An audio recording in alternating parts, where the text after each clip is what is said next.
Welcome back, everyone, to Global War 1914, Operation Albatross. This is the spring of 1915 for the Republic of China.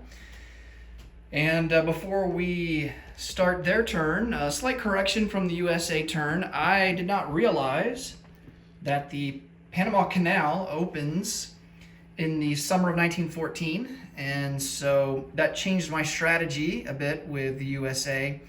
And so I placed the fleet, everyone here, in A40 rather than having the transport here alone and the fleet here in A41. So everyone is in A40.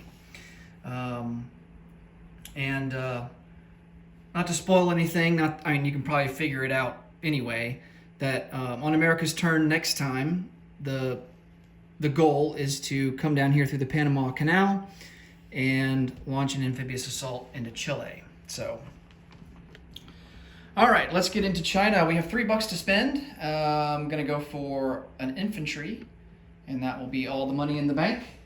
And let's see what we get for our card drawing. All right, 3 cards. Here we go. Here's the first one. Feng Tian, add 1 militia to any territory. Okay. So Feng Tian is the guys up here in Manchuria, and I think we're going to add that militia into Western Manchuria. That will give him 2 up there now. All right. The second card. The Nationalist. Add 1 artillery to any territory. Ooh, I like that one. That's a good card.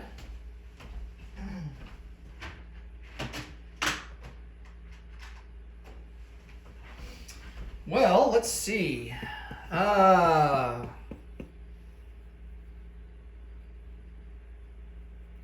going to add him into...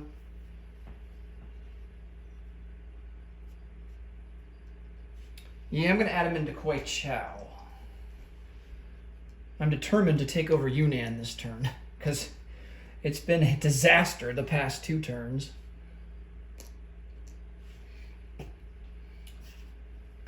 Okay.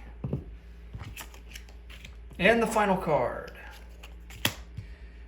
Zilli. The warlord steals the nationalist money and places units immediately. Well, that really sucks. That's the card that I don't like. All right, so that means we can't purchase the infantry that we were wanting to. Zilli is going to instead purchase... Should we repair the rails? We have some damaged rails there. I guess it doesn't really hurt. I mean, damaged rail, it's not like that. We only have 2 territories, so we don't really need the rail to rail anything.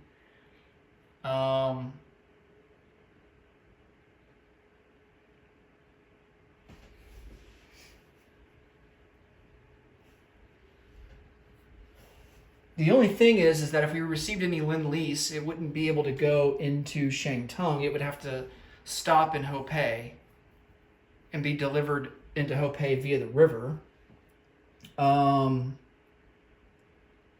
It couldn't continue to Shantung because the rail is damaged.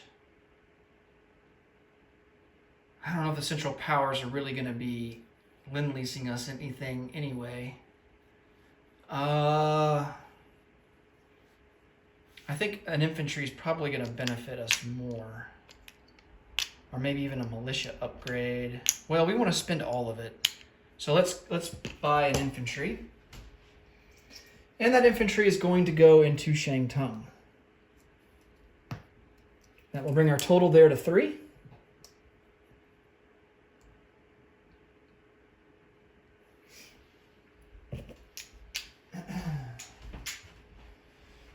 All right.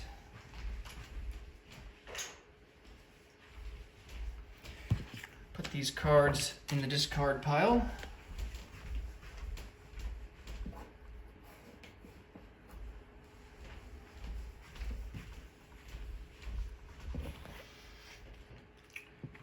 Okay.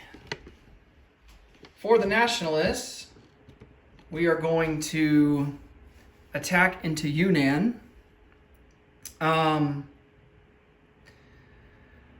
Question is, do I want to split my forces and try and attack into Szechuan?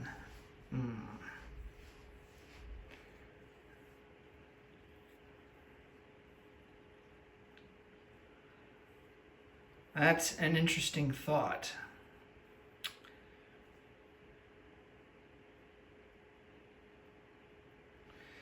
All right, so I think we definitely want to send 2 infantry into Yunnan from Kwangtung.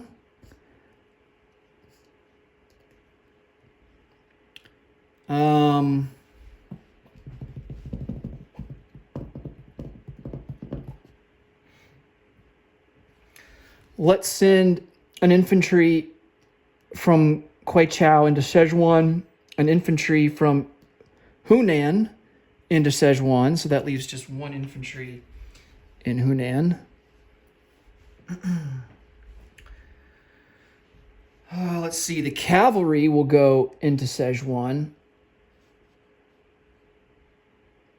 along with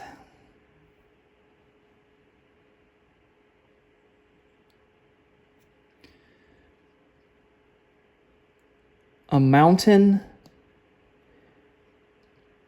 and an artillery. And then our other artillery will go into Yunnan. All right, let's resolve Yunnan first.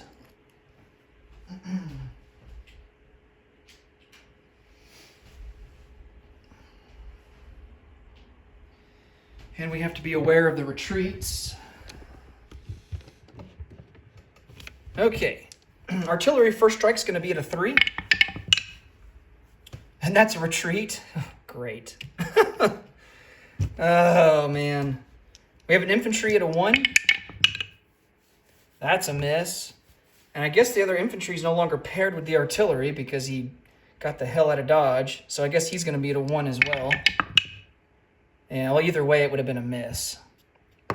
All right. And then he's got a defense at a 4. And he gets a hit. All right, so we have to lose an infantry. And Yunnan's going to have to wait another day because we're going to retreat.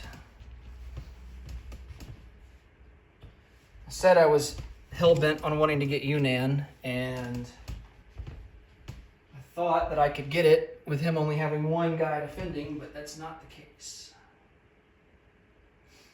All right, so the artillery and the infantry will retreat. The infantry is going to retreat back to Kwangtung, the artillery to Kwaichao. All right, let's see if we can take Szechuan.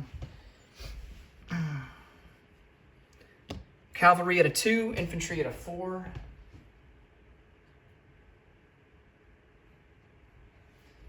And the Ottoman player controls these other warlords. I just saw this. I should have moved that on the Ottoman turn. I should have moved that mountain infantry down into Szechuan, but alas, I didn't do it. Okay. Mountain infantry at a 2.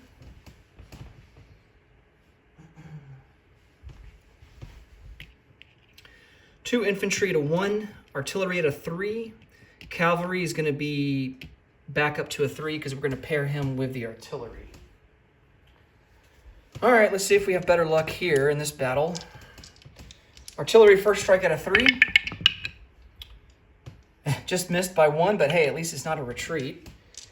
2 infantry at a 1. Both misses, but no retreats. Mountain infantry at a 2. Ooh, nice. Got a hit with a mountain. All right. And a cavalry at a 3. And that's a miss. All right, he has a cavalry at a 2. Ooh, almost got a hit, but that's a miss. And then infantry at a 4. And that's a miss. Okay. Not too shabby. So he will lose the cavalry. And we will go on to round number 2. 2 infantry at a 1. I got a retreat. but no hits. Mountain at a 2. That's a retreat. Well, do elite units retreat? Yeah, I think it's the rulebook says all units. So yeah, the mountain will retreat. And then we have 2 out of 3. That is cocked, so we're gonna re-roll that. And that's a miss. Okay.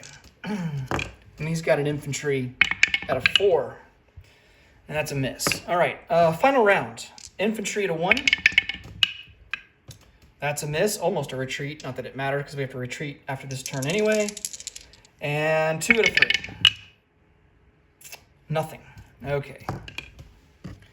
And he has 1 out of 4. And he misses. All right, so he will retain, says 1. And turns out I should have just sent everybody into one territory instead of trying to split them up, because if I'd done that, I got 2 hits total between both armies. So, I mean, I would have been guaranteed to take at least 1. But as it stands, I didn't get any. So the mountain will retreat back to Queichao.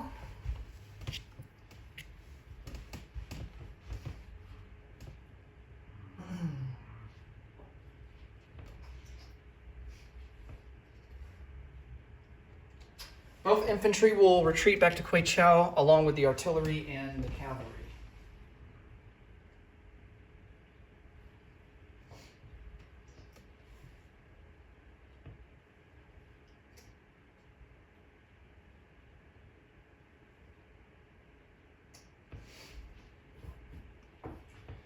Okay, we don't have any units to place.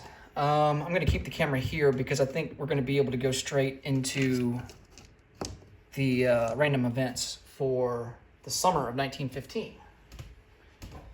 I'm just going to double check the board here, and I think we are good to go. No non-combat moves. And yes, let's go on to random events.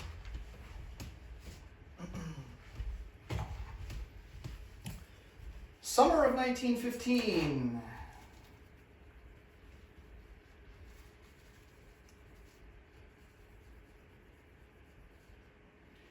All right, here's the West. That is a 5. The Hedjaz revolt. Place 1 free Ottoman infantry and Ottoman camel in Hedjaz. Resolve combat immediately if Hedjaz is not Ottoman. Well, Hedjaz is Ottoman.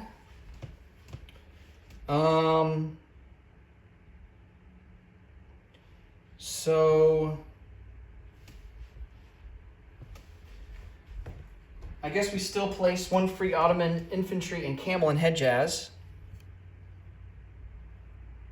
So we get some free troops at the very least.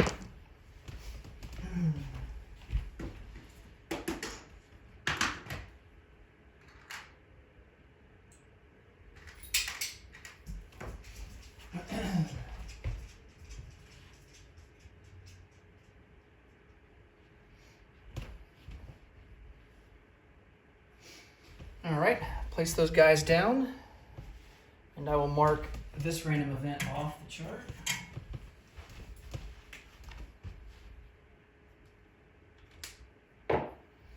All right, summer of 1915 East. Another 5. Laws of naval warfare. Britain must choose 1. Remove all blockades from Germany and Austria-Hungary for the remainder of the game. Reduce U.S. income by 1d6 roll. Oh, man. Oh.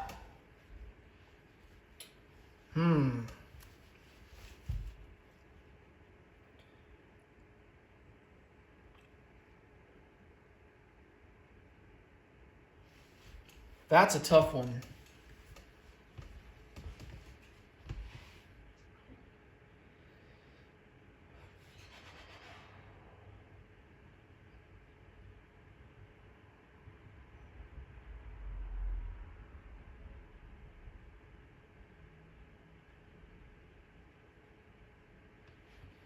Remove all blockades for Germany and Austria-Hungary for the remainder of the game. Man.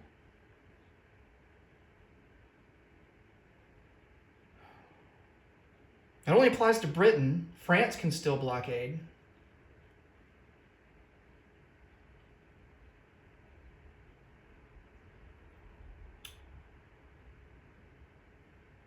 But that also means that Germany would be guaranteed to gain their bonus IPP at the end of their turn for Western Germany not being blockaded.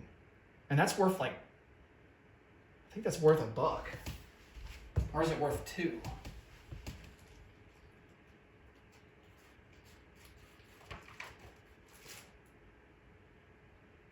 That's worth 2. You know what? I think I'm going to roll a D6 die for the US instead. All right, let's see how much their income gets reduced. Only 2. Okay, I can live with that. So the US will go down from 13 to 11. All right, that's dodged a little bit of a bullet there.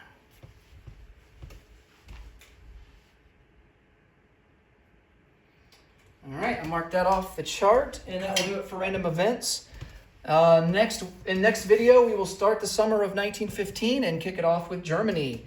As always, thanks so much for watching. Until next time, take care. Bye for now.